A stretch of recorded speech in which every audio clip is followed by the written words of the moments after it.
Hi, everyone. I'm Debbie Schwartz. Just want to say hello. And if everybody maybe can give me a thumbs up or something in the chat that you can hear me.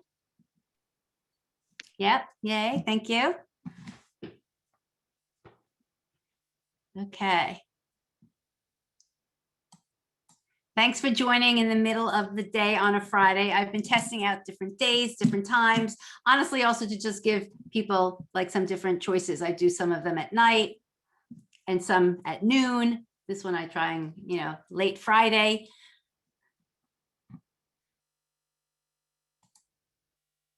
So I'd love if I could get a volunteer. This would be so helpful. If somebody is willing to, I can make you the co-host, and just if you can watch as people continue to ask to join and just admit them, because it just kind of takes a little juggling off of my plate. Oh, that's interesting. Karen saying somebody from Arizona. Afternoon is great. Okay, good.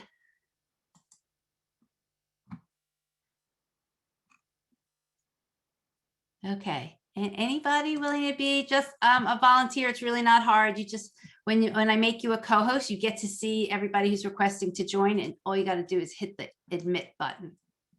Oh, I can do it. Okay, sorry, let me see who that is. Great.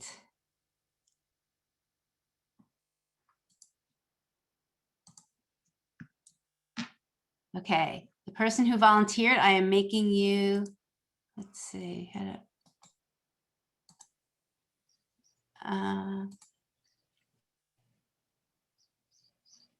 let's see, I thought I could make you, oh, I think I have to find you here. Oh, yeah, I think you have to click on my name and yes, yeah. The dots won't say make co-host. Yes. Yes, got you. S period, right? Okay, tell me, did that, are you a co-host now? It doesn't say that I am. Okay, it might have been the wrong person. No, not S period, Britt Baldridge. Oh, okay. Okay, hold on. I couldn't figure out what S period meant.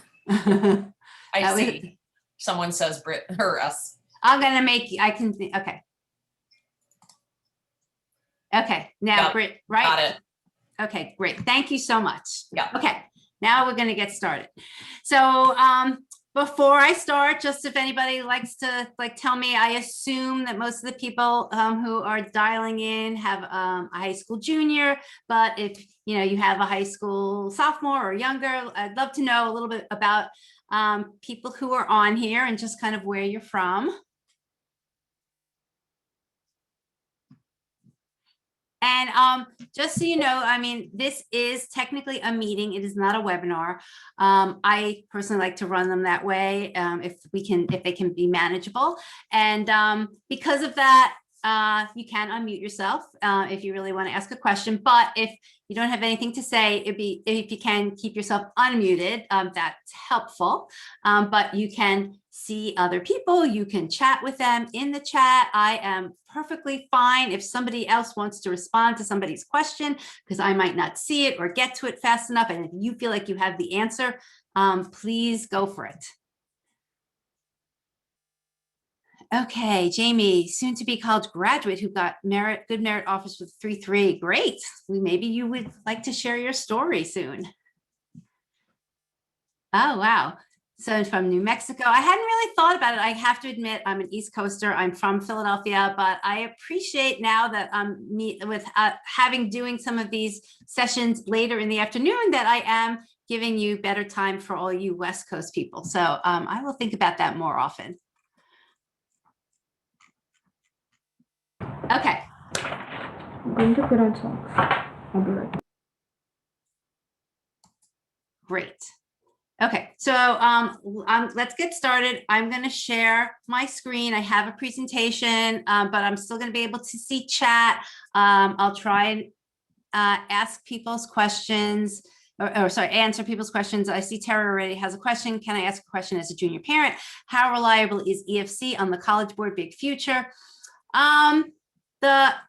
EFC on the College Board is a pretty good indicator. I wouldn't take any of these calculators as gospel.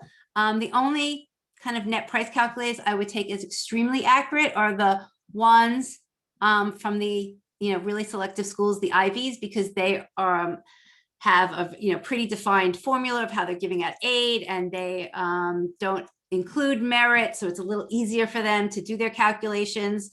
But I personally, refer people to the College Board EFC. I think it's a good general ballpark of where you're going to be. Are divorced parents at a disadvantage for the CSS profile? I mean, yes and no.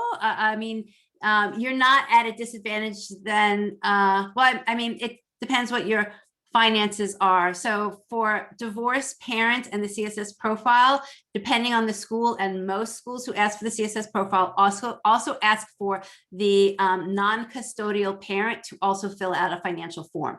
So I guess the disadvantage is that you are, the colleges are using income and financial information from both the custodial parent and the non-custodial parent, but that's not anything different than if a family was parents were married, and they both had incomes, they would be looked at jointly. I guess I would actually flip it and say divorced parents could actually have an advantage if you strategically look at colleges that only want to accept the FAFSA, because that would only be from the from one parent, and right now it's going to be from the custodial parent. And the other advantage is if you want to look for schools, and there are a certain number of them, not a ton, that accept the CSS profile but do not ask for the non-custodial form to be filled out. So just a different twist on your question. Okay, I'm gonna get started. And I'll try and get back to some of these questions, and maybe the presentation will also answer some of your questions as we go through it. So let me present. Actually, sorry, hold on. Let me move my screen 1 second.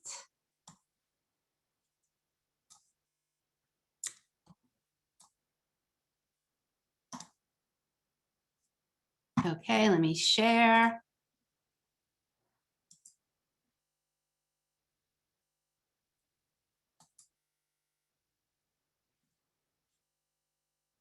And just tell me in the chat, making sure that you can see my screen. Yes. Excellent, thank you. Okay, so today we're going to talk about college merit aid, merit scholarship. There's like slightly different terms for it. I'm going to give you hopefully what you think are some practical steps and advice about how to go about finding it. And I like to let everybody know that these presentations this year are being sponsored by College Ave Student Loans, and I actually have been working for them. I think it's going on 3 years, or they've been sponsoring materials that I do, I should say it like that. And I really actually think that and it's a big if you get to the point where your student needs a student loans, you should definitely check out College Ave Student Loans. They are a company that is really trying to make the student loan application process and the payment process much smoother than other companies. And personally, why I like partnering with them is that they are interested, as you can see, in helping families understand the process before they even get to the point of needing a student loan. And a lot of what I do with Road to College and the Paying for College 101 group, and a lot of what College Ave helps sponsors, is actually educating families so that you can either A, avoid loans, or B, if you need the loans, to minimize the amount that you need. So I like to give them special thanks, and just keep them in mind if you get to that phase, which for everybody here with a student who's a junior isn't going to be for another year, but they're definitely a company to look into. And on the email that I sent, kind of in telling about this presentation and in the follow-up emails, they're actually sponsoring a scholarship. So worthwhile to check that out. It is actually I'm going to rephrase that. And they actually rephrase it too. It is a sweepstakes. And I appreciate that they use that language because a lot, not all, but a lot of what you see, like the no essay scholarships, are technically sweepstakes by the letter of the law, even though these companies call them scholarships. And I just prefer when the companies are more truthful about what it is that they're really offering. But I'm going off on a tangent, but I just wanted to tell you the difference between sweepstakes and scholarships. Okay, so what is merit aid? Oops, you know what? Before I do this, I want to let me do my quick little poll to see, just a little fun here. Okay. So I put out a poll. Can you guys see it? Yes. Okay. So let's just give 30 seconds, let people respond, and then I can share the results of the poll.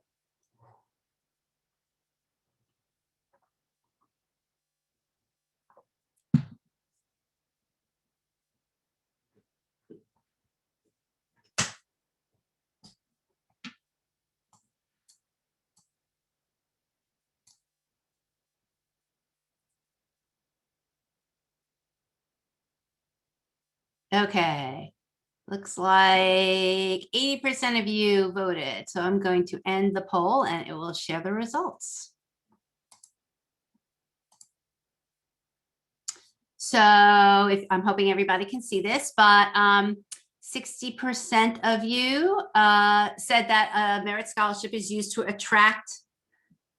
Oh, I meant I left out a word. It was to, I'm glad you guys understood me, to attract students that might not consider the school. And then 32% of you said it's to reward students for achievements. 25 is just to offer a discount, and 7% are thinking that it is just a gimmick. I kind of think it's all of these, and different schools use it. I mean, gimmick is too strong of a word, but so I don't know if I would completely agree with that, even though I put that out there. But all different schools use merit scholarships for different purposes or a combination of purposes. So, those first three choices are all valid, and I'll explain to you why some schools are using it for certain purposes, and other schools are using it for financial purposes, like for the case of just offering a discount. Okay. So merit aid, and I kind of start out, in a lot of cases, it is a discount offered by the colleges. For some discount purposes, they are kind of in exchange for the discount. They are, rewarding students that have certain achievements that they want to attract to the school. But the big takeaway is, and you guys probably know this, is that this money is given for merit. It's not given for financial need. And the reason why it's important to understand that, and again, this is a little bit further down in the process, is that if your student is granted merit money, that money is usually guaranteed for 4 years of college based on requirements, as opposed to need-based aid, which in some cases is still good, and you might get a combination of both. The need-based aid is going to be reevaluated every year because it's based on your family's financial situation, usually based on the FAFSA, or in some cases on the CSS profile, which is a form that about 300 schools, request. It's more detailed than the FAFSA. So,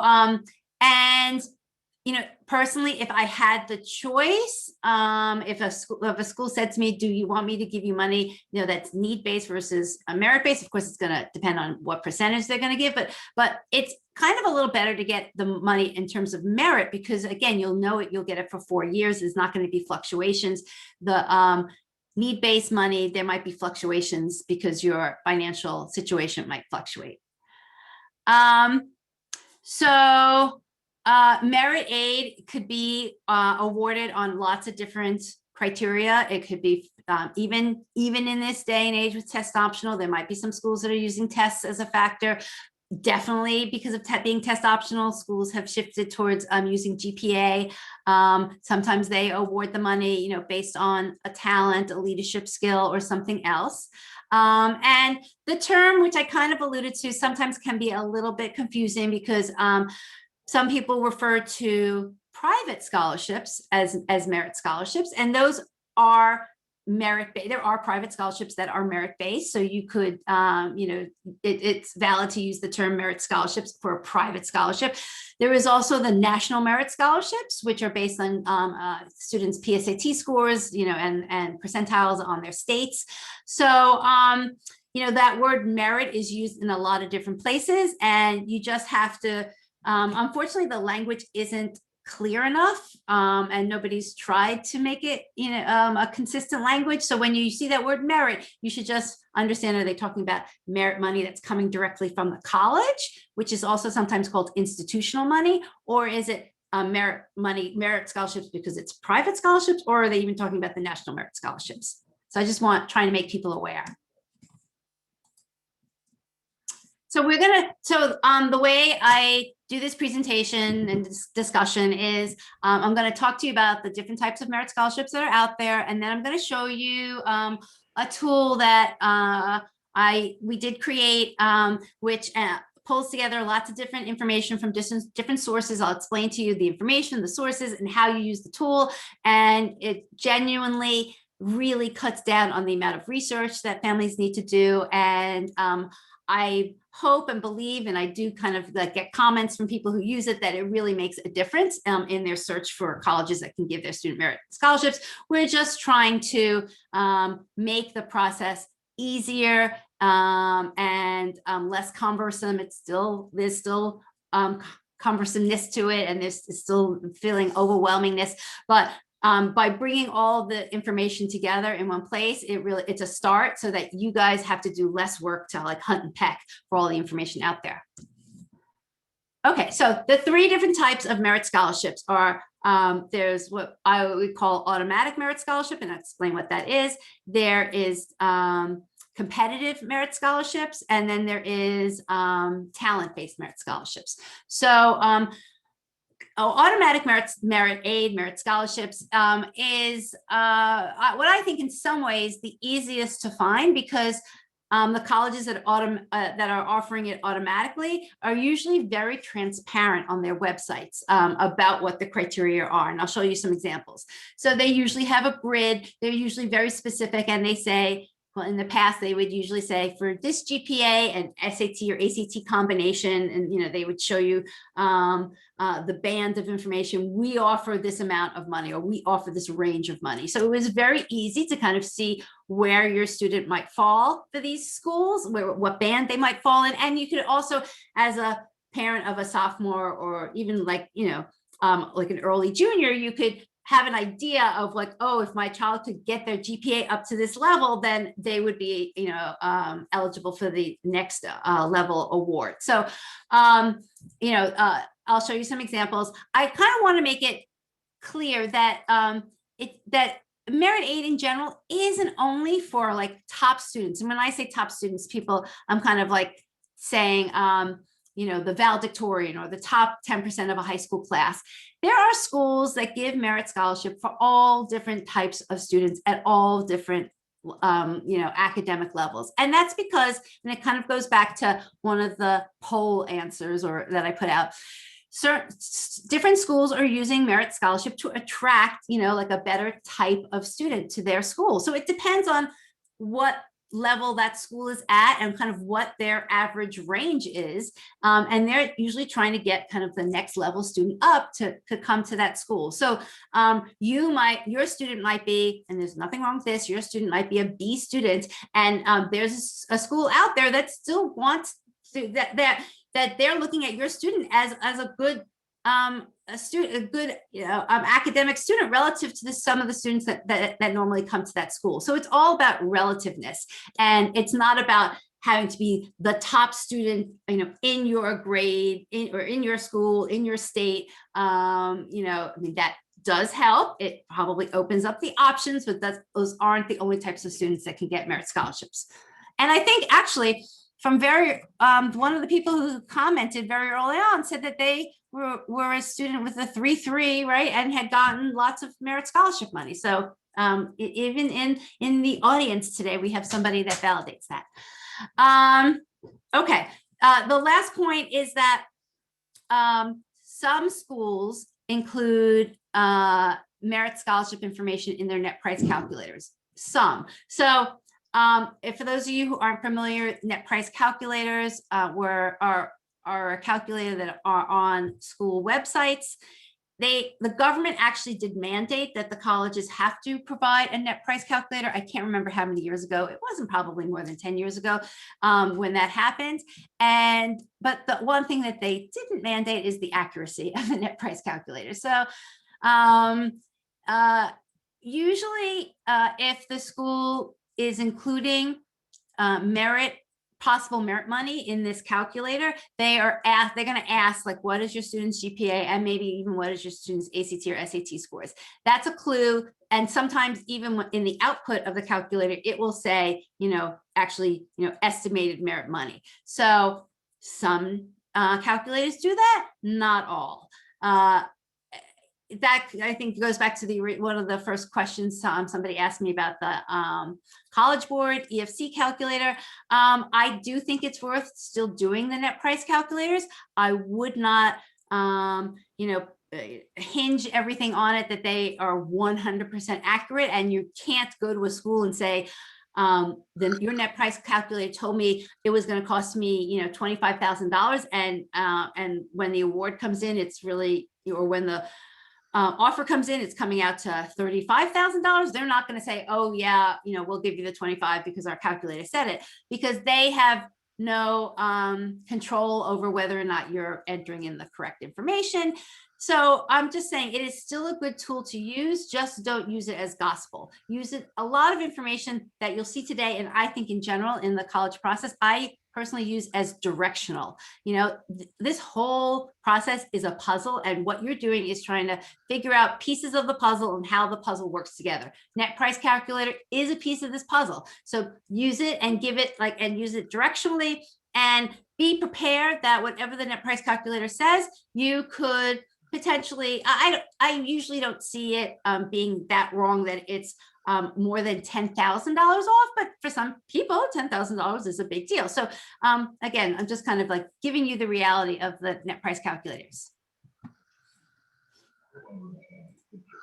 Okay, so here are some examples of automatic merit scholarship information that are on a college's website. I took this example from Miami University only to show you the difference between last year and this year. So last year, I think there's somebody. Okay, just had to mute you. Last year, Miami University, obviously on the right side, they had a chart that listed the ACT, SAT scores in a combination with the GPA, and based on those combinations, they awarded a certain type of money. This fall, on the left, they took out the ACTs and SATs, which a lot of schools did, and they still had a chart on their website, and you can see that they kind of recalibrated a little bit. So they said they kind of shifted their GPA numbers and said if you had a 3 point, now the highest level is 3.95, and then they'll consider you for whether you're in state or out of state, up to full tuition. This is actually a decent example of a college trying to be transparent about how they give out the money. The bands of, in this case, just GPA, or if it was GPA and SAT, ACT scores are, they're not done willy-nilly. There is a lot of calculations being done behind it. There is algorithms being done behind it, and I'll talk about that a little later. They are purposely strategizing to try and get certain students at certain achievement levels. The other issue or thing to be aware of with these GPAs, and especially now that quite honestly, the GPA has become even more highlighted or important because a lot of schools are going test optional, is to understand how the GPA is calculated. So your school might calculate GPA a certain way. Your school might include weighting on the GPA, and most likely the colleges do not. So the colleges are calculating GPA according to the way they want to see the calculation so that they can make it standardized across different high schools. They are usually only looking at the 5 core subjects, and I always and most times what they're showing on their websites is an unweighted GPA number, but it's also good to ask the school. I would hope, with so much more emphasis now on GPA, that colleges might kind of put a little footnote to say, this is unweighted, and who I didn't even take a copy. Maybe that little number 1 footnote might actually be a footnote that explains that. But you want to understand what calculation, what variation of the GPA you're looking at on the college website versus what GPA calculation you're looking at from your high school, and you might have to kind of do a recalculation. And the reason why I say, of course, this is important because you might calculate your child's GPA to be 3.98, but when they recalculate it, they recalculate it to be 3.92, and you can see that would be a huge difference because maybe at the way you calculated, you thought your child had a shot at a full tuition. And so the reason why this, well, that's one reason why that's important. I recently got a email from a family who this season, whose daughter was offered a merit scholarship. I can't remember what school it was from, and they got a level of scholarship that was lower than what they expected. And so when they called the school, it turns out that their daughter's GPA was right on the cusp of, like the top tier or the second tier. And the college recalculated the GPA differently than what the parents and the family had expected. So that's, just one example of the importance of understanding the calculations behind the different GPA numbers that schools are going after these days. So Lisa's asking, what do colleges do if a student took an extra math or science class as an elective? Do they include that in the GPA? That's a good question. I can't give a blanket answer to that. It's funny, I just saw a thread in a group that I'm a part of, which is all college admissions counselors. And somebody asked a similar question to that, and the college reps chimed in, and they all had different answers about how their school handled it. So I would have to say you'd have to ask the school. They might, because it's an elective, it might be case by case, but the best thing would be to ask the school. Yes, foreign language is the 5th core subject. Okay, here's another example at Michigan State. This was from 2021, and they were still including the SAT, ACT scores and the GPA at the bottom of the grid, although they made it clear in their explanation that they were still test optional. So if your child submitted an application and they didn't have the test scores, they were still going to be considered for merit scholarship money, but it actually was just a little unclear how they were evaluating those students, but they did evaluate those students to grant them scholarship money.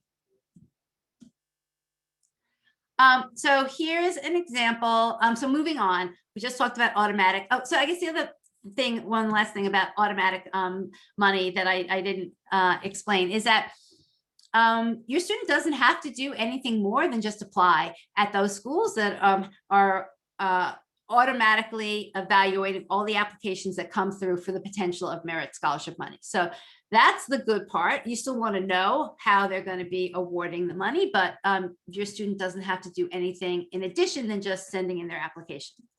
Competitive merit money is your student usually has to do something in addition to just sending in an application. You usually have to do, you might have to do a separate essay, you might have to do a separate application.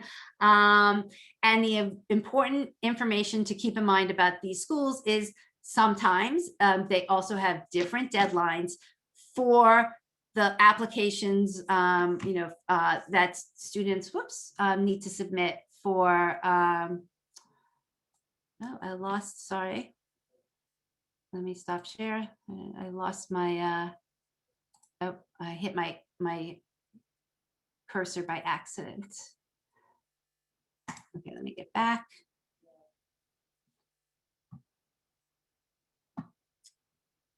Let me share again. Okay, I think we should be back in business. Let me just get to that page. Sorry about that. So, so what's really important is the deadlines associated with competitive merit scholarships. I'm going to show you an example where the deadline for students who want to apply for merit scholarships is a month earlier than the deadline for students just applying. And sometimes the award amount is listed on a school's website. Sometimes it isn't. You know, this is the non-standardization of the college industry, so to say, is that every school can do things differently. However, they not completely differently, but they kind of have their own processes of how they want to handle certain things. So some schools are more clear, and they definitely list the scholarship on their website. They list, you know, deadlines. They list if it needs a separate application. Usually they do list the dollar amount. What they sometimes don't tell you is how many of those applications they are giving out. I'm a big believer in asking lots of questions, and I'm a big believer in helping your student ask these types of questions, because these are great questions and a way for your student to reach out to the college, so or the admissions rep. So I would spend time on a website, a college website, with your student, look at this information. If some of the information isn't there that you need to know, or you just want to know something about like how many people really win this potential scholarship, that's a great question for your student to email the college rep, and then that starts like some relationship with that school and with that regional rep. So here's, again, examples of competitive merit scholarship. On the left is the example from University of Southern California. It's pretty well known that they have a deadline of December 1st for anybody who wants to be considered for merit scholarships, but their real application deadline is January 1st. So if you miss that December 1st, you can still apply to USC, but you're not going to be considered for merit scholarship money. That's a really important, that's a, you know, perfect example of really knowing the deadlines, because if you miss it, they, you know, are pretty strict, and they have enough people applying and enough people applying to merit scholarships that they're not going to be lenient on if you miss that deadline. On the right is an example from BU, Boston University, just to show you that, you know, they, in this case, they have some criteria that they're sharing about how they give out their merit scholarships. They basically, in this case, are saying you do need to be ranked in the top 5% of your high school class. And they're giving just an example of, you know, most students who receive this type of a scholarship tend to have SAT scores around 1,500, ACT scores around 33, even though that they are test optional. They're just giving you a sense of the caliber of student by giving you that criteria. Here's a few other examples. American University. The reason why I picked these particular examples is, one, to show that sometimes there is a separate application that you need to fill out to apply for the scholarship, and that is separate from the actual, you know, college application of just being admitted with the regular essays. And then sometimes there are, the colleges actually don't give you any of the scholarship information until after you've applied. So we have a service, it's called the concierge service, where we work kind of a little bit more closely with some families. And we had a lot of families this year who their students weren't alerted to scholarships, which is fine, until after they applied. And so it was after January 1st, and they were notified through the school portal that they could then now apply to additional scholarships opportunities at the schools. That was great. That was good news. The downside was, and I don't blame them, some of these students were a little burnt out by after January 1st having to still write essays. But so that's the range of the different ways that colleges, approach evaluating and giving out this type of competitive merit scholarship money.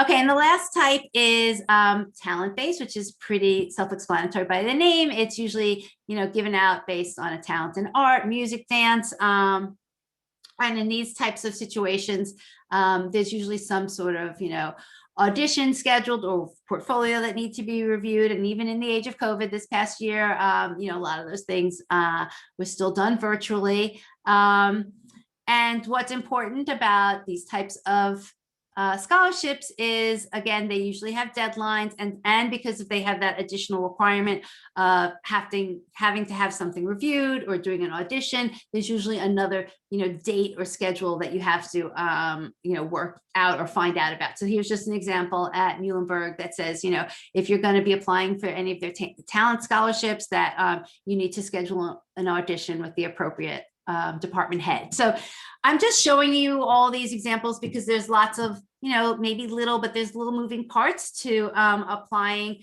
to some of the merit scholarship opportunities. And the earlier that you know all the different pieces, the more organized you can be. And the more organized you can help your student be. And they won't miss any of these opportunities. Okay. So let's see, I'm just looking at some of the comments here. Can all these three types of scholarships be stacked? In theory, yes. It usually depends on the colleges. But sometimes, a college might have automatic scholarships where, they're reviewing it for everybody, and your student might have gotten a certain level. I guess when you say stacked, it's usually that a higher level scholarship takes precedent over a lower level one. So if your student might have been eligible, automatically for a certain level scholarship, but then in addition, the school could have a combination of these types of scholarships. They might have a competitive scholarship that your student applies for and they win within that school, then usually usually that competitive scholarship is going to take the place of the automatic, but it usually is more money. Okay. And then the other question is college admissions financially will answer questions from, if a student contacts them. Yes. So Jamie, thank you for answering that question. I guess somebody might ask higher up, should the parent ask questions to admissions or financial aid, or should the student? In most cases, the college will respond to either. I personally think it's a good exercise and good habits to try and get your student to do some of this, not to kind of leave it all to them, but these are great learning moments to teach them, how to interact and how to advocate and how to ask these types of questions. And as Jamie is mentioning, definitely if a student's interacting with the school, that they're probably going to start keeping track of that interaction, and that actually segues perfectly to this page. And they're going to keep track of that under some form of like demonstrated interest.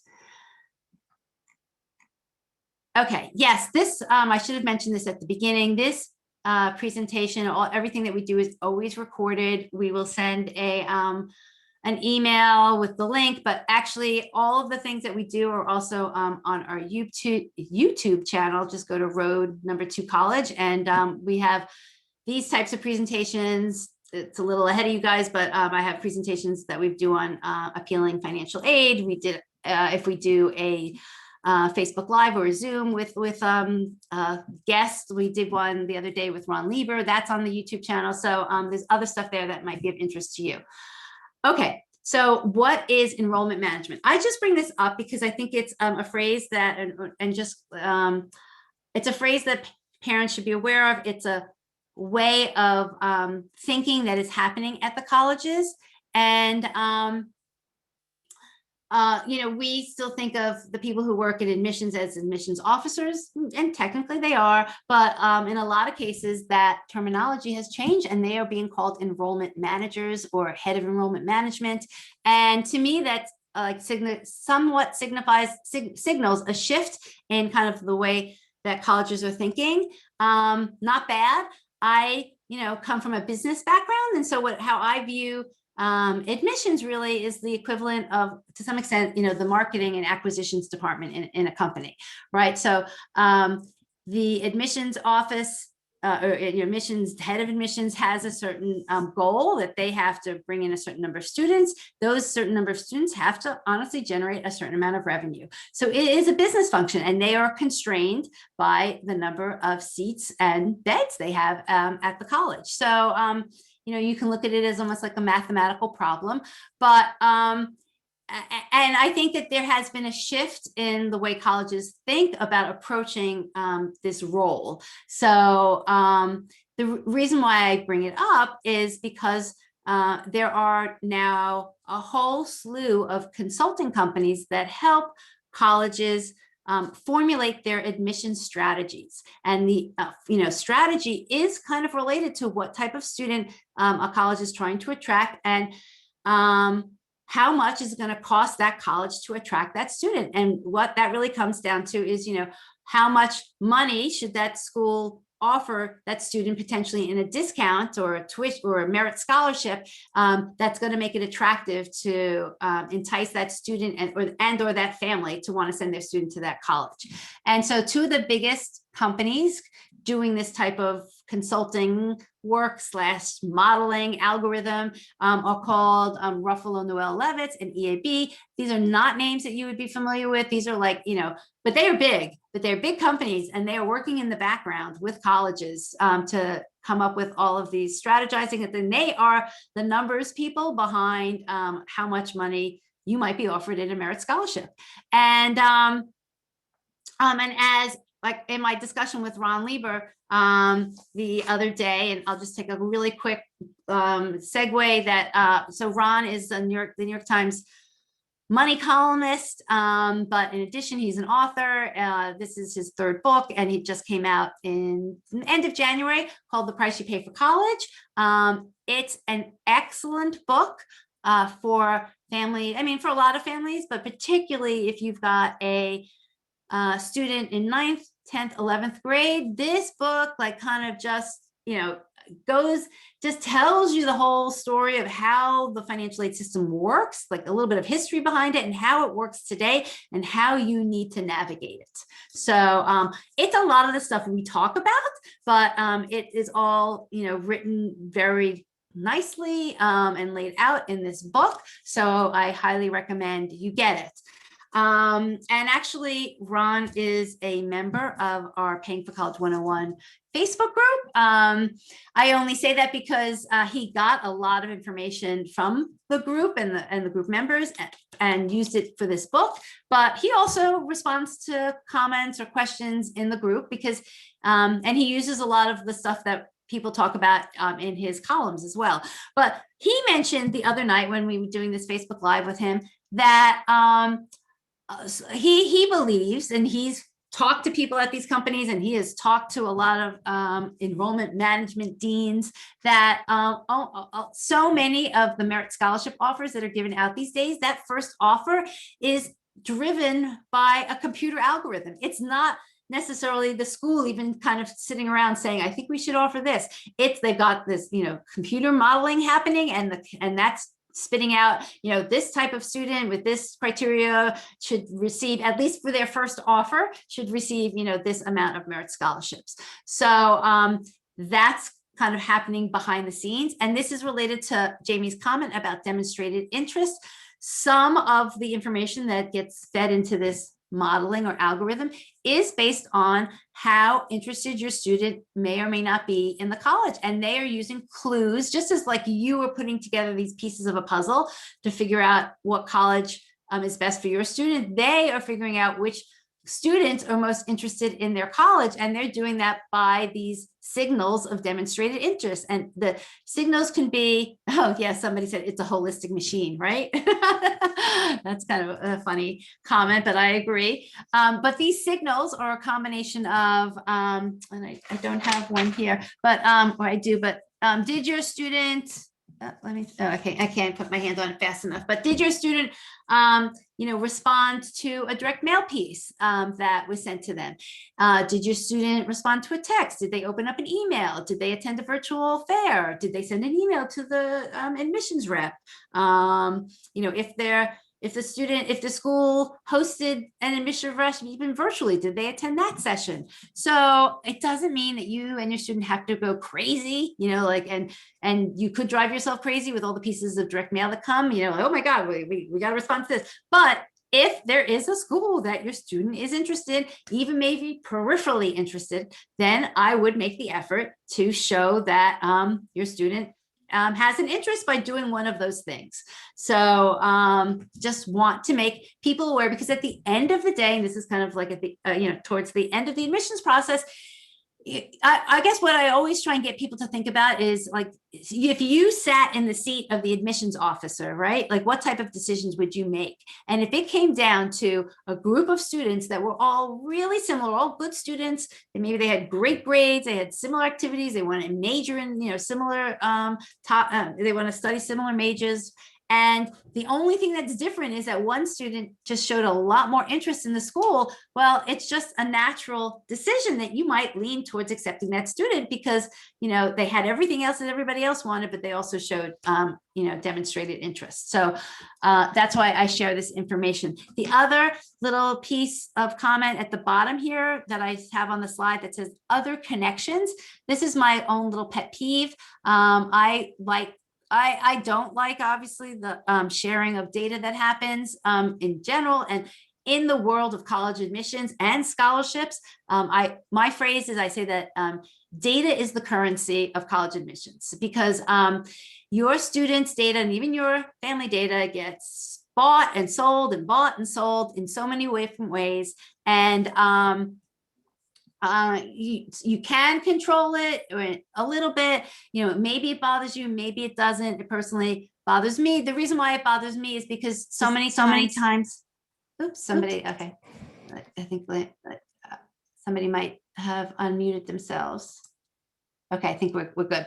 But so many times students, and families don't even know that their data is being captured and used in that purpose, because it's just not transparent.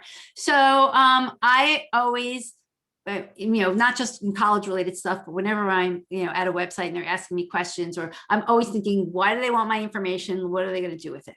So it's pretty natural what's happening in the admission space. They want to know as much as they can about students, and especially in this year when the College Board used to be the place, and if they can, it's still a place where colleges buy student names and they buy a lot of information about students, because I don't know how much you're aware of all of the questions and the survey information that is asked when a student signs up for an ACT and SAT.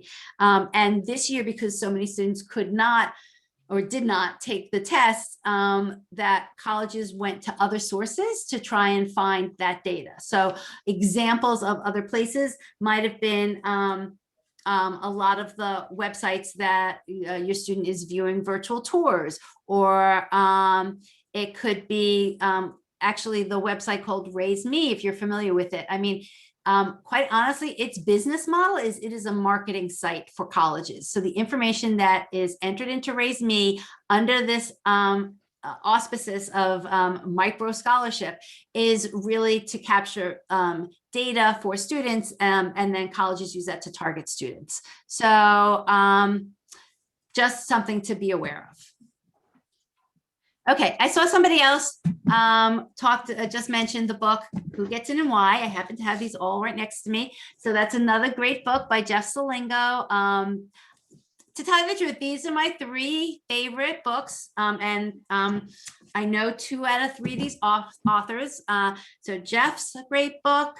Ron's is a great book. And then if you want to get even a little bit more technical, this is technical, but my other great book is it's actually called Paying for College, and it is by Calman Chaney. I think that's the way you pronounce him. I do not know Calman. I'm actually going to reach out to try and introduce myself. And this is just a really good bare bones book about everything related to paying for college. It doesn't, talk about the system or anything, but if you want to know like how the FAFSA works, you want to know how the CSS profile works, like this is your book. If you bought all these 3 books and like read them, you are set. Oops, you don't see the books. So paying for college, that's the one of them. And that's it's actually written through the Princeton Review, but I still think it's good. Paying for college, or the price you pay for college, and then who gets in and why. Okay. So we're going to talk about how do you find merit aid. I'm going to switch over and show you my screen of the tool that we have. But what I want to get across to you as parent to parent, is that you can do this. You can, and it's all about kind of honestly taking control of the process. And how you take control of the process is that you make yourself as knowledgeable as possible. Oh, somebody said I don't see the books. Sorry, the books were not on the presentation. They were in my picture view of me talking. So sorry about that. You're right. I should actually put a slide in the presentation about those books. So sorry for the confusion. You're not going crazy. So I like to hopefully make parents feel empowered, meaning that you can take control as much as possible. And by taking control, you need to educate yourself. You need to not be afraid to ask questions. You need to do some research. And you kind of have to think internally and think about your families and create like limits, and the limits are usually going to come down to dollars, and budgets. But, how much are you willing to spend? And then stick to it, or at least have enough options that when your student gets their acceptances, you have enough options of schools that are close to or within your budget that you don't feel like you're being stretched thin. So as I said, taking control, you're going to learn about how the processes work. And part of what that is today is we've kind of, talked to you a little bit about how Merit Scholarship works. Understanding the timelines, we touched on that with the deadlines, really important. Ask the right questions. I don't want to just feel comfortable in asking questions. There is no harm. I mean, this is a huge, going to capitalize HUGE, huge financial purchase, financial decision. And as a student, it's 4 years of their lives. As a parent, it's a chunk of money that, that you're paying, and you should feel comfortable that you are trying to get the information that you need to make a decision. When I say trying, and again, this kind of is from the conversation that I have with Ron, is that some schools are more willing to give up their information, and I shouldn't even use the word give up, but they're more willing to share and answer questions, and other schools are not.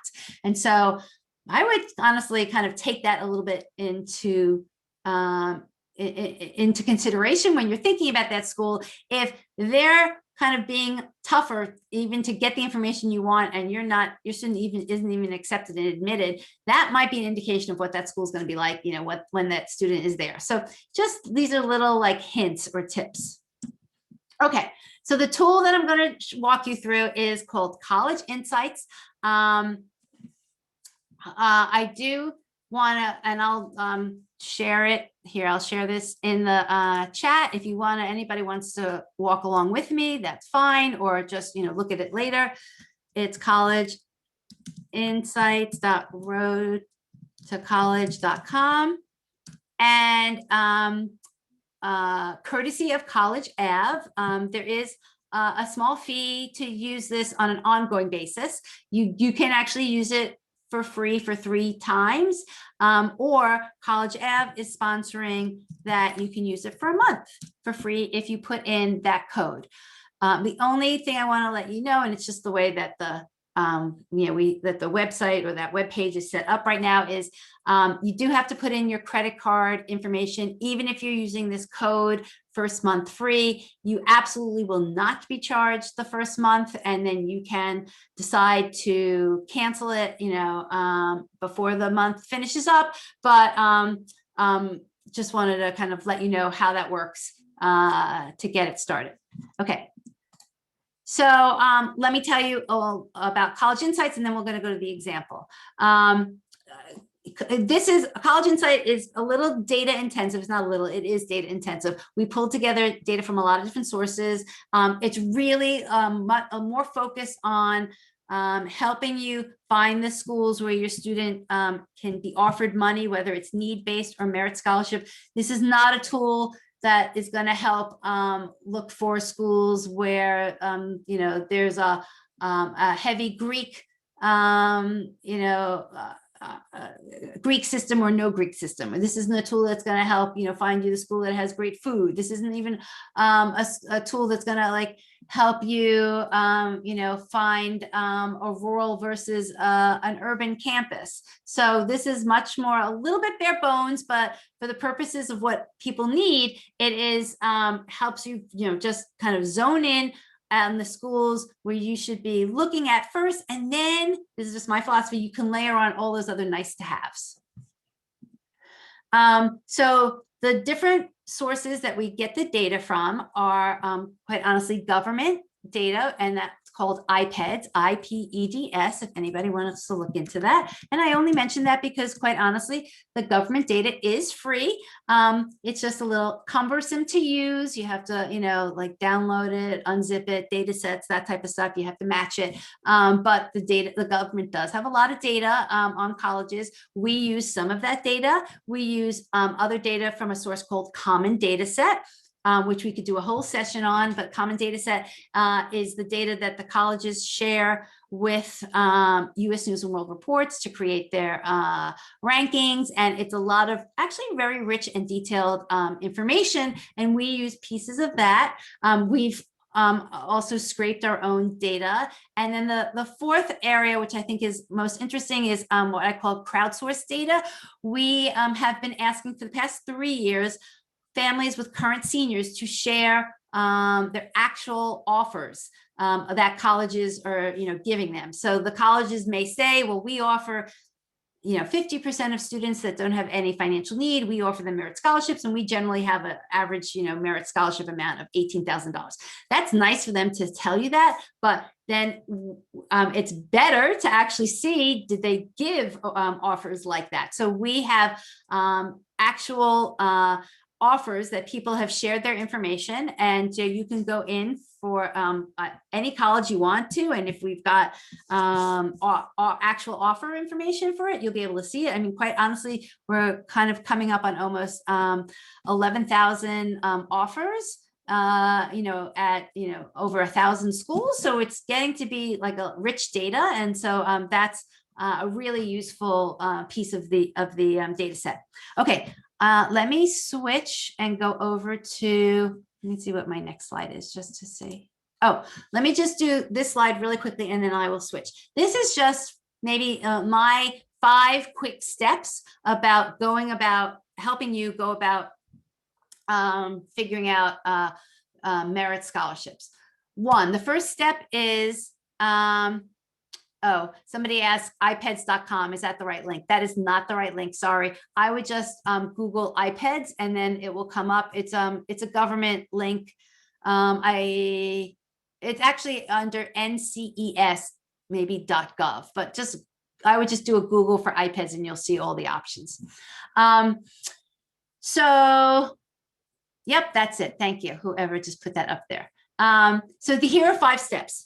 The first step is you want to, if you're looking at a college, you want to know, does that college even give out merit scholarships, and does that college even give out need-based aid? Let me give you, I mean, it sounds so basic, but people don't do it. I got an email not just maybe last week of a parent that said, this is good news. The student got into a school like Brown. They did get into Brown, and that student also got accepted to other schools. I can't remember offhand. And those other schools were not Ivy League schools, and those other schools gave that student merit scholarships. And the mother said to me, how can I get Brown to give him a merit scholarship? And I was like, well, Brown just doesn't give out merit scholarships, period. Like, it doesn't matter what you're going to say. Brown does not give out merit scholarships. And I'm going to show you, it's pretty clear. You'll be able to know in advance that a school like that does not give out merit scholarships. And just from a pure economic standpoint, if you just apply the principle of supply and demand, the schools that are much more in demand, like the Ivies, the elite schools, the ones that got tons of applications this season, do not have the need to give out merit scholarships. They're in so much demand. They get so many applications that they can pick and choose, right? The best of the best of who they want to come to their school.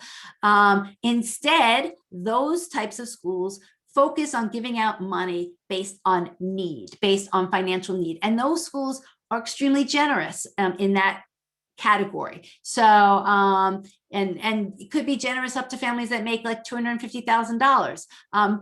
Obviously, the caveat is your student has to be excellent. So you have superb academic record, because, it's tough to get in there. So that's the balance. And then kind of as you go down the ranking scale, sort of say, the top schools are not giving out merit. They're giving out a lot of need-based aid. And then it starts to shift. And I think I actually once looked at this. Maybe it's around the 30th, like rankings or something. I should look at it again more closely. It starts to shift. And some of those schools who want to kind of creep up in the rankings are starting, they are starting to give merit scholarships because they want to attract some of the students that maybe would have gone to a more elite school that is not offering merit. And so you start to see this shift, and some of those schools are giving more in merit and maybe less in need-based aid. But it's really important to know those numbers and know where you fall. If you're a family that is going to get need-based aid, then go for it and find those schools that are focusing more on need-based aid. Or if you're a student that absolutely needs merit, then you want to look for the schools with merit scholarships. Okay, so that's just actually step number one. Step number two is you want to find the schools where your students' academic stats, put them at the top, because they're going to be a most attractive student for that college to want to pull them in. Number three is you want to then start looking at some of the details of the numbers, and I'm going to go through them. And I know we're already at an hour, and it's not going to be that much longer. So number three is you want to know information like what percentage of the students at a school are receiving merit scholarships, right? And usually the students who are receiving merit scholarships are students who did not have financial need, and is likely the bucket that your family is going to fall into. So you want to know that percentage. There might be a school that's giving merit scholarships, but they're only giving it to 10% of the students who don't have need. So sure, they're giving merit scholarships, but they're not giving them to a lot of students. So you want to know that breakout. And then you want to know, in the same way, what's the average scholarship amount? So there are schools that actually give a merit scholarship to 90% of the students, actually with or without aid. 100% of students get some sort of merit scholarship, but the merit scholarship amount is pretty small. So they're only giving $6,000, which of course is better than nothing, but it may not make a dent in that tuition. So these are all the numbers that you want to look into. And then finally, related to deadlines, you want to make sure you know what the deadlines are, and you know what the requirements are, if there are specific requirements for applying for merit scholarships. Okay, I'm going to stop sharing and switch over to the actual tool.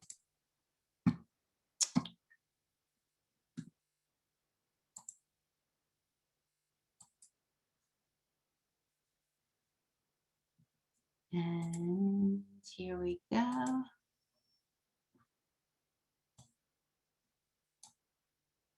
Okay. So somebody just give me like a thumbs up or something in the chat that says that you can see College Insights now. No. No? Okay, let me try this again.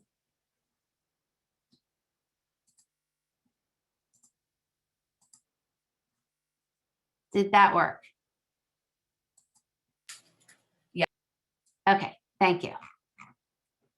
So if you go to collegeinsights.roadtocollege.com, this is exactly the way you will see it. It looks empty, but it's not behind it. But you can go here and use this 3 times, to just try it out. Or you can use the code that I gave for College Ave, which I'll type it in again, which is first month free. And you can use it for the full month. So there's 2 ways you can search here. Oops, I actually have to log in. That's so let me log in and then you'll see all the data.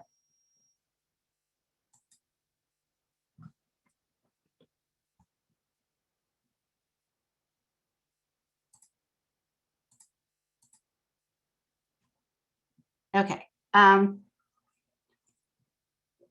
It does take a few seconds to load. So if you see that spinning, it actually really will work. It's just a little longer than we'd like. We're going to try and improve that going forward.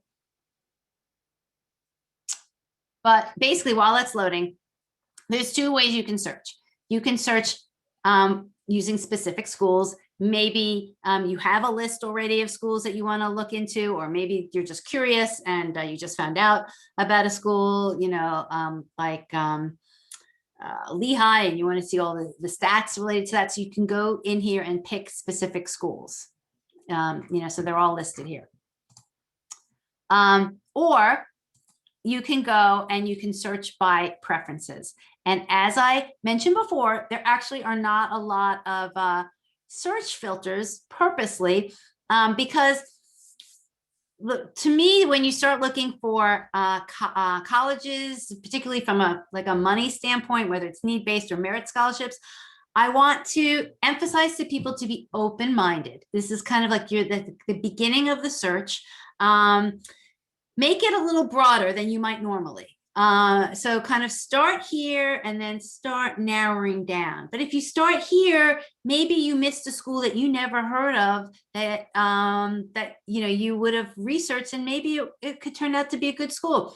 I have heard over and over again from the people in the Paying for College 101 group that said, my student is accepting at a school that I had never heard about, like over a year and a half ago. And because I listened to people here, or I did, I was open-minded to doing research. I found these schools, and now I see that, that they could be really good fits on lots of levels, financially, academically and socially. So, so be open-minded. That's my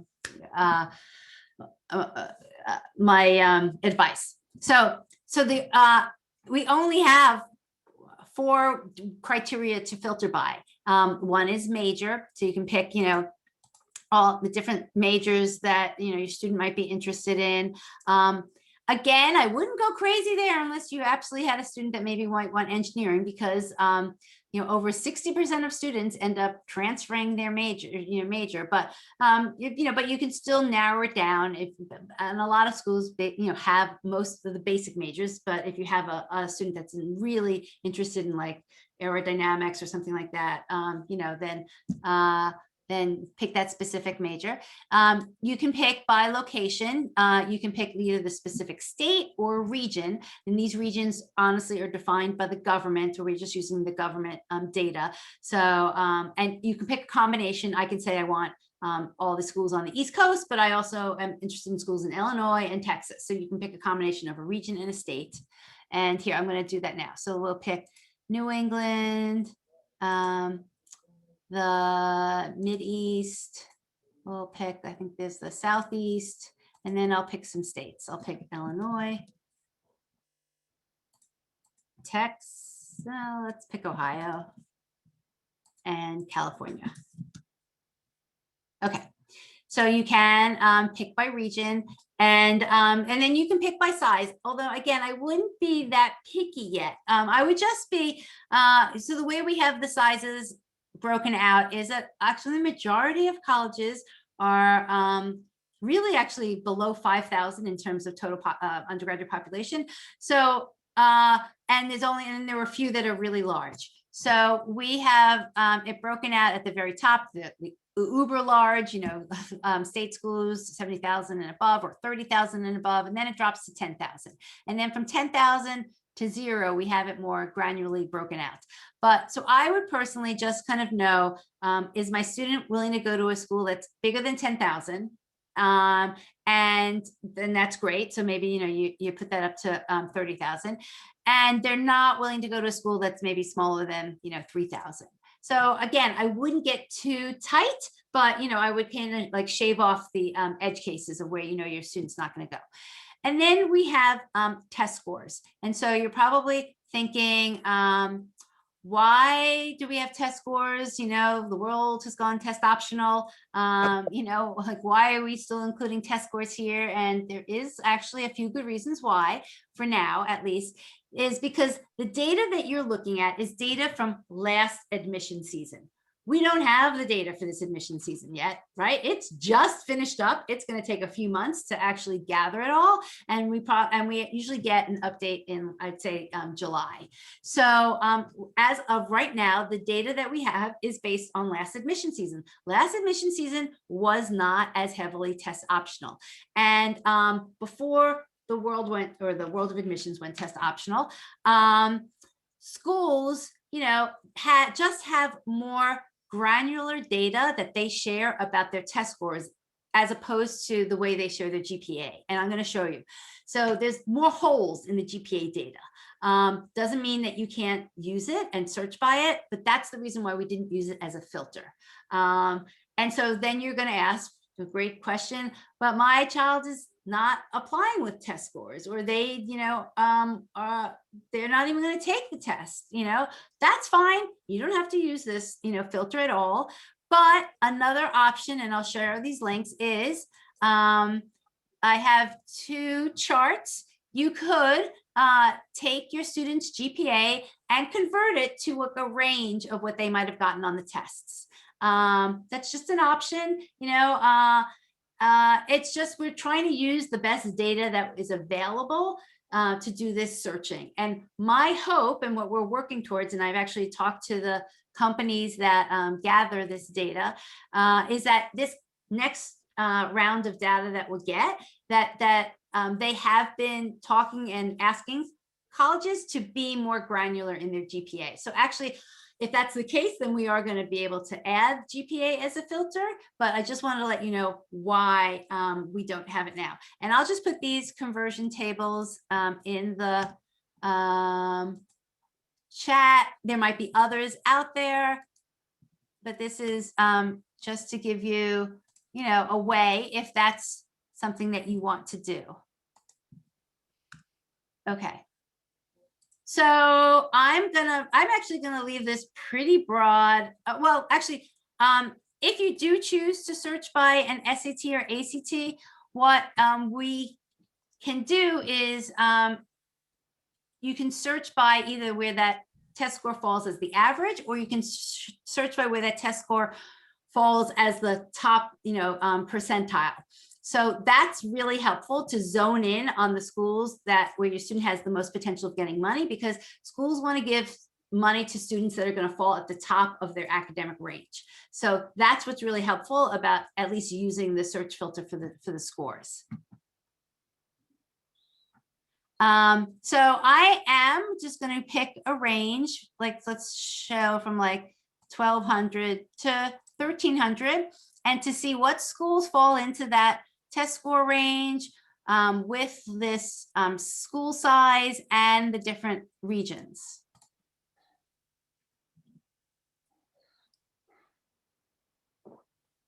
Okay, so it says that there's 115 schools that met that criteria.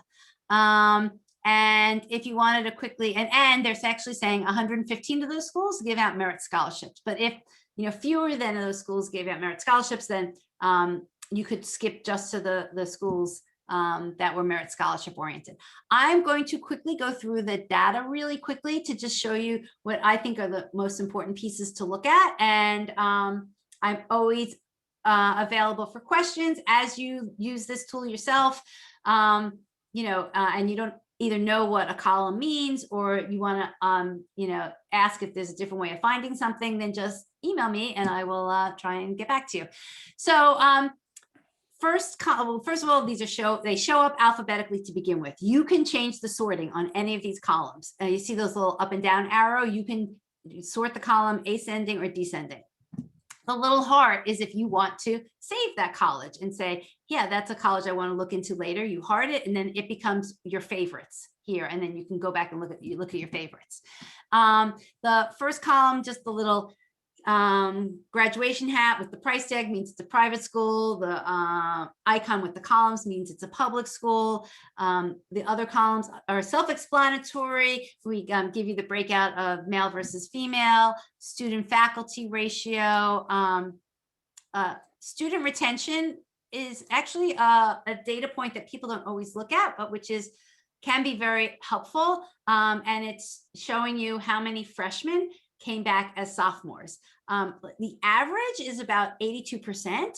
So if a school is less than or significantly less than like the low 80s, something's going on that students who are freshmen aren't coming back, as sophomores. So again, I use a lot of this data as clues. It's like, oh, like why is that happening at that school? So then you would, that number is not going to give you the answer of why it's happening. It's just going to tell you that something's happening. And then if it's important to you and your student, you might want to dig in and ask the school, like, is there a reason why I don't see one here? Let's see if there was something that was pretty low. It's good. All these schools are on the high side. I think I just saw, no, I don't know. I don't see one, but there are definitely, 67%. I don't have no idea why, Southern Arkansas University, that only 67% of the students are not coming back, or 67% are coming back. So there's like a chunk that aren't coming back as sophomores, but that might be something, you want to ask them about. The next column is four-year graduation rate. You would think like, oh my gosh, like, why is that such a big deal? Like, shouldn't, that she's got four-year graduation rate.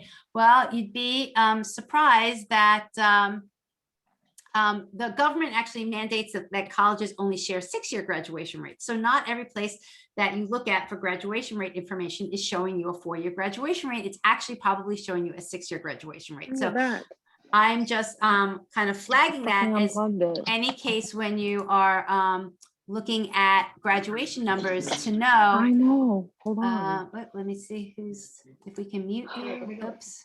What do you want me to? Push it back so that the cable will fit. Oh, it will. Here. Okay. So if you are looking at graduation numbers, you should understand, are they 4-year or are they 6-year? Well, for me, right, it's important to know if it's 4-year because you want your child to graduate in 4 years, because if they are going a 5th year or a 6th year, that's those are expensive years, because you're not going to get merit money for that. You want to make sure that the school is doing everything they can to make sure that those students are graduating in 4 years. So here is the average high school GPA. Let me just scroll through. So actually a lot of these schools are sharing their GPA information, which is good. A lot of them did not always have breakout of the GPA into different quartiles, which is why it wasn't as robust as test scores. And then you can see down here, like James Madison University or CUNY schools, they did not share test score information. So they just didn't. So if they don't share it, we can't, we can't find those schools to sort by it. So usually if you look through the whole all the colleges, there's a lot more holes in the schools that didn't share GPA information. And the other problem, as you can see right here with SUNY, is that they're supposed to share it on a 4.0 scale. Obviously, SUNY did not. SUNY is sharing it on a 100-point scale. Here is Appalachian State University. Again, they're supposed to share it on a 4.0 scale. Obviously, this college is not probably recalculating GPAs, and they didn't, share it on a 4.0 scale. So that's the inconsistency in the GPA numbers, at least from last year. I'm hoping to see that maybe they get better for this coming year. Okay, let's scroll to the top. Then we have information about the SAT, ACT required. So many of them are test optional this year. If your student does have a test score, we have the breakout of the average versus the 75th percentile for SATs, ACTs, and then we have a whole section on admission rates. Again, the breakout of the admission numbers. So a lot of times, you'll just see one number that might represent how many students were admitted to that school. I'm trying to look as an example, but okay, let's say, Towson, oops, actually, nope, I have it here. Okay, so Towson says that their admission rate is 76%, but they also do early decision, or they do early action. And so actually, that's kind of interesting. If you apply early action to Towson, you actually have a lower, they accept slightly fewer people than they do regular. But you can see the breakout here between how many students get admitted early decision, if the school has early decision, and how many students get admitted early action. How many then are actually taken during the regular decision process. And then if a school is taking students early decision, what percentage of the class are they filling up early decision? And these, this is all this information that kind of helps you when your student is deciding, should they apply early decision? Quite honestly, if they're interested in a school and the school has early action, they should almost always be applying early action, because there's no downside to applying early action. There's no binding commitment, and your student will find out earlier. And this kind of gives you all of those clues. So after all of that information, we start to get into the financial information. The first set is related to need-based aid. So if you have, this number percent need met is important. If you're a family that needs financial aid, then, or is eligible, I should say, for financial aid, then you want to look for the school where your student can get in, and the school that's going to offer them the highest percentage of need-based aid. And that's going to be looking at the numbers of what percent of need met does that school give, and the higher the need met, the better. So, looking at Old Dominion is basically saying, if you have a financial need where it can only help you out, only we'll give up to 41% of what you might need. That's going to leave a lot of families with a lot of money to cover. So, the higher this need met, the better. Trying to look if there's even a higher one. And this is where, and I don't have the more selective schools on this list, but this is where they shine. They are giving students, 100% of need met if you have a financial need. Okay, so, and then we have the average need amount that is offered, and then we have the crowdsourced information. I'm going to keep going, and I'll show you more of the crowdsourced information for the merit. So here, the next column is freshmen without need. So what we calculated, this is information from the common data set. And so we looked at how many freshmen are attending, how many freshmen were accepted, and how many freshmen were accepted and they did not have financial need. And of the students that did not have financial need, how many of those students are getting a merit scholarship? So these next 3 or 4 columns are most important for you. So you want to find the schools that are giving a high percentage of students without need merit scholarships. And you want to, ideally find the school that's also giving a bigger chunk of money in that merit scholarship. So I'm just going to use University of Tampa because it's in the example here. And it's saying that 42% of the students that do not have financial need are going to get a merit scholarship. That's okay. That's not bad. That's not great. Of course, you'd want to see it higher. But and so my guess is the 42% of the students who without need that are getting merit scholarships are the students academically that are probably the best in that group. So the higher that your student is in that academic range, the more likely that they're going to get a merit scholarship and a higher merit scholarship.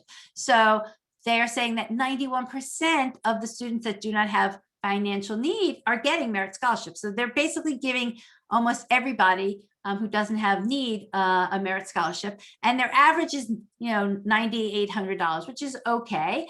And again, it's an average. So my guess is if your student is on the higher end of how their scores and GPA relate to the average at University of Tampa, if they're on the higher end, they're getting more than 9,800. And then if they're on the lower end, but still, they might get less, but excuse me, than the 9,800.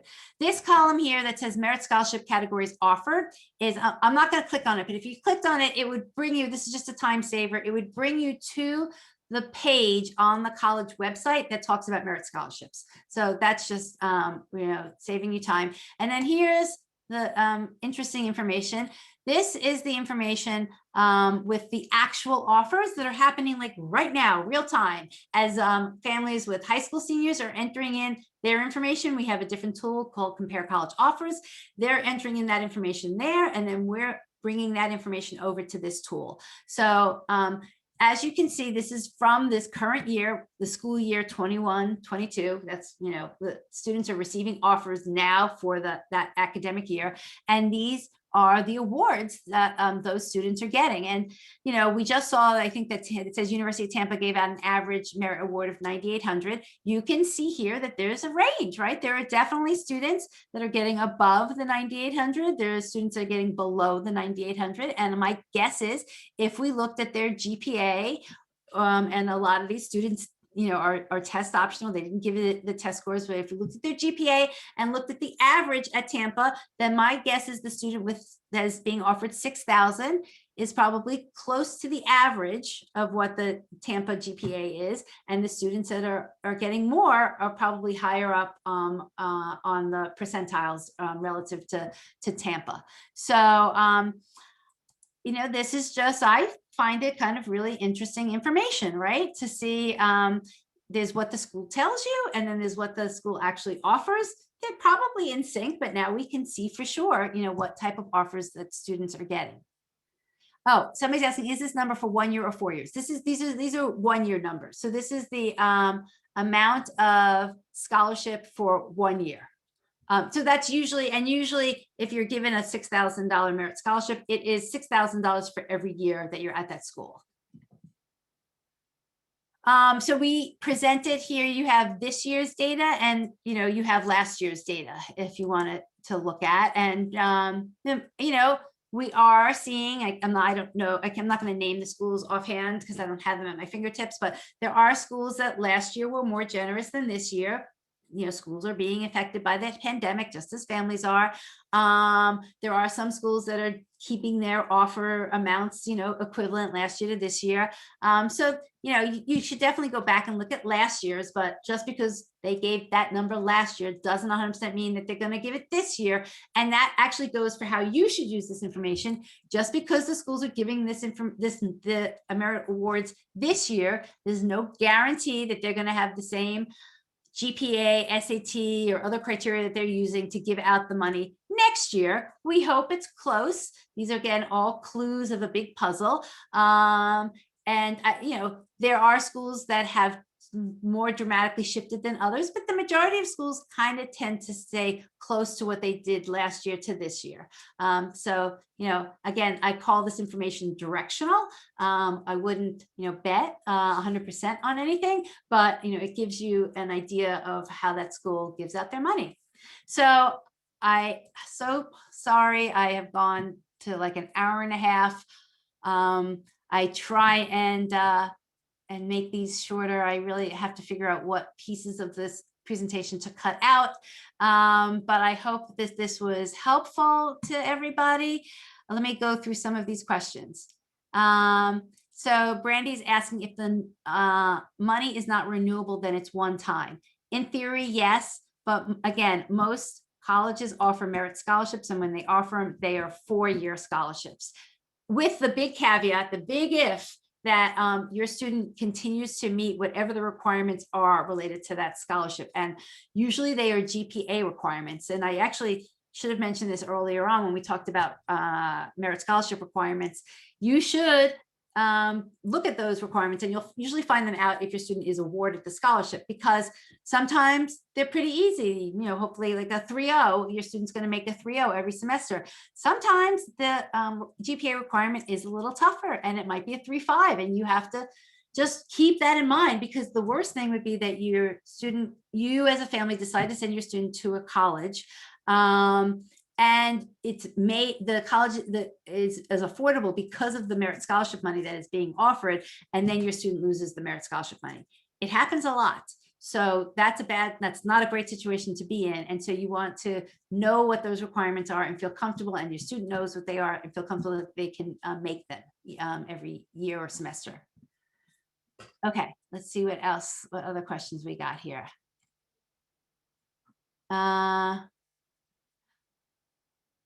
Why are all the ED, EA numbers lower than regular decisions? Isn't it usually the other way around? Deb, it usually is. I think it's just the search results of the schools that showed up here, which I based it on the SAT range and the states. I think what Deb is referring to, that is particularly at the more elite schools, and we can go back and do a here. We'll broaden the testing range, and we'll probably get those schools. Okay, so I just changed the criteria, and let's look at those schools. Regular overall admission rate. Here, let's now sort this. Okay, so here are some examples. Ithaca College, their overall admission rate is 70%, but if you apply early decision, they're almost taking everyone, like 94% of the students. Here's another example of Marist. Their overall admission rate is 49%, but if you apply early decision, it's 86%. Even if you apply early action, well, actually early action looks like it's the same as overall admission. You don't really get as much of a break. So these numbers at these types of schools definitely show that there are advantages to applying early decision. Sometimes there are advantages to applying early action. So I think that Deb Judson, that's what you're referring to. So it depends on the category and types of schools that you're looking at, and that's why the numbers are what they are. So hope that's helpful. Okay, so Brandy saying, how can a school admit 102%? University of Toledo. Okay, good example. And so what that shows me is, obviously a school cannot admit 100.2%. The school is probably admitting 100%. Or, so all of this information that we have here, right, is either taken from the government, which by default, the colleges give to the government. And I guess the bottom line is that there is no fact checking on any of this. What information is given to the government just takes it. There's nobody that goes in and says, did you really give out, 50 scholarships? There's no verification. It just doesn't happen. The same thing with the common data set information. The colleges fill out the common data set information and they share it. There's no verification. I'm not saying that that's good, and I'm not, but so what that causes is when we take that information and en masse are doing calculations, if a college entered in incorrect information, and it may not have been purposeful, let's just, it might just have been a pure accident by the person who's in charge, or maybe somebody didn't know what they were really doing. If they entered in wrong information, our calculations are going to look strange. And I've had people call me up or email me and say, these numbers don't look right. And they are correct. The numbers are strange. Our calculations were correct.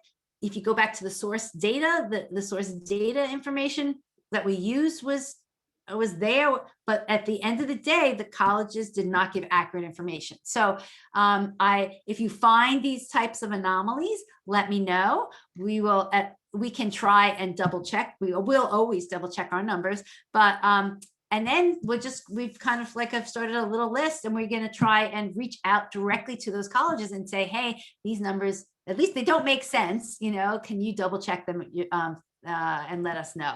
So that's why you might see some of those numbers the way you do. And I purposely didn't I guess you could say I could have cleaned it up. I could have just like listed that as 100%, but I want to kind of go by what the numbers are that the colleges gave publicly or kind of are licensed. And so I'd rather that we see that there's a problem and either know that that college just didn't give us like good information, or hopefully maybe we can get better information from them. So I'm see here, Katie said you need to add a 6-year graduation rate. A lot of engineering programs are 5 years. That is very true. And I should have mentioned that for 4-year program, four-year graduation rates where you see that they are particularly low, there could be very valid reasons. And one of the valid reasons, and what Katie's bringing up, is it could be a school that's very STEM heavy, that engineering degrees sometimes generally take 5 years, and that's not abnormal. It could also be a school that has a lot of co-ops, and usually students that are taking multiple co-ops are stretching out their 4 years over 5 years or 6 years. So that's another reason why the 4-year graduation could look low. But on the flip side, there could actually be a not so good reason for having a low 4-year graduation. At some of the UC schools, there were low 4-year graduation rates because students were having a hard time finishing up requirement classes because courses weren't being given as often because of budgetary reasons. So that was something that was outside the students' controls that were forcing them to have not be able to graduate in 4 years. And to me, like, you would want to see that kind of highlighted in the 4-year number. But you know what, Katie, it's a valid comment, and I am going to write it down because we're going to be looking at all of our data, that maybe we want to add in 6-year in addition to the 4-year, so people can kind of compare the two, or at least in those situations see why a 6-year is the better number to look at. Okay, how about, I'm looking for maybe like one more good question. Okay, so Amy's asking, I was looking at Americans Common Data Set section H2 to figure out non-need-based aid, but wasn't sure what calculations to do. So what Amy is referring to is if you Google a school and if you, like in her case, if you Googled American Common Data Set, you would find the common data set you would find probably the page on American's website with all of their common data set information. They usually show like the past 10 years of common data sets. The schools are just now putting out their most recent common data set, because I think the deadline was like either March 15th or March 31st to get in all that information. So they're starting to put it on their websites, and you can look at an actual common data set of pages, which I don't know, usually 15, 17 pages long, lots of different sections. Section H is the section that talks about financial aid numbers. Section H2 in particular talks about money that is given to students that might not have financial need.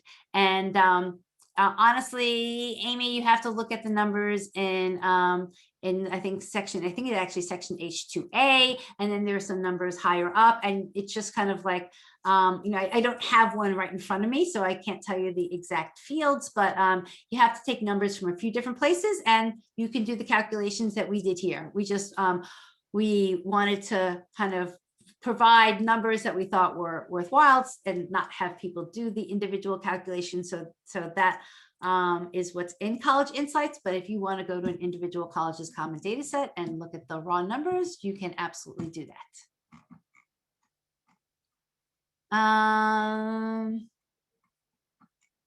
Okay.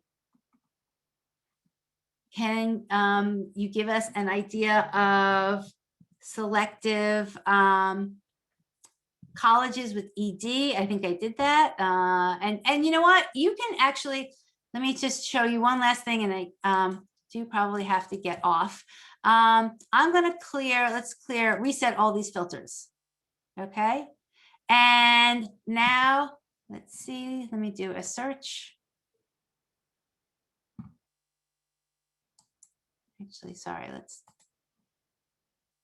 let's reset all the filters, and I should, let's see, get back the whole, let the whole database reload.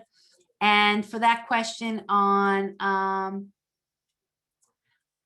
if you wanted to look at selective schools that had early decision, let's just give this 1 second, a few more seconds to load.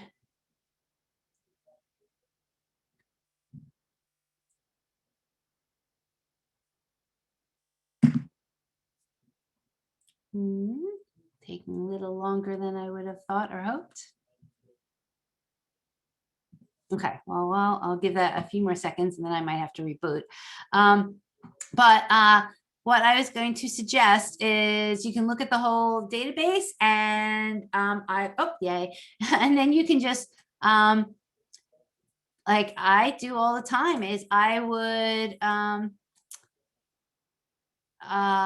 in this case, sort the column of overall admission rate by, lowest to highest. And then you see the really selective schools. Again, these are last year's numbers. I know all the schools came out with their admissions, right on, especially the elite selective ones on Tuesday. We don't have that information. And actually, this will be my last big point, is that we do update the information in July. Of course, I could get all of the most recent data and update it and put it in here. But the reality is I'm not going to be able to have it for all the schools yet. So it would be really difficult. It'd be looking at apples to oranges. If some schools I had the most recent data, and then other schools we had last year's data. So, we're going to wait until July to put in the most up-to-date information. But I don't think that's going to make a huge difference for your searching, because all the really selective schools are going to have crazy low numbers, but they had low numbers last year, and they're even going to be lower. What those schools are all about. Yeah, we'll have like some updated information about their early decision numbers and their early action numbers. But how they give out their money, the fact that these schools give out 100% need and they don't give out any merit scholarships, or the schools that give out merit scholarships, they're going to actually be the similar schools from year to year, and they're going to be kind of numbers that are in the same ballpark. So we will have up-to-date information, but it really shouldn't stop you from start researching now. Okay, everybody, we could stay on, and but I think I'm going to cut it for now, but love talking to you all. And if you have questions, send them my way. If you want to watch this again, you'll have the link. And even if you want to come live, I am doing this 2 more times in the month of April, probably a session next week and a session after that. And I will keep in mind all you West Coasters, and I will probably do another one late afternoon. Okay, bye everyone. Take care.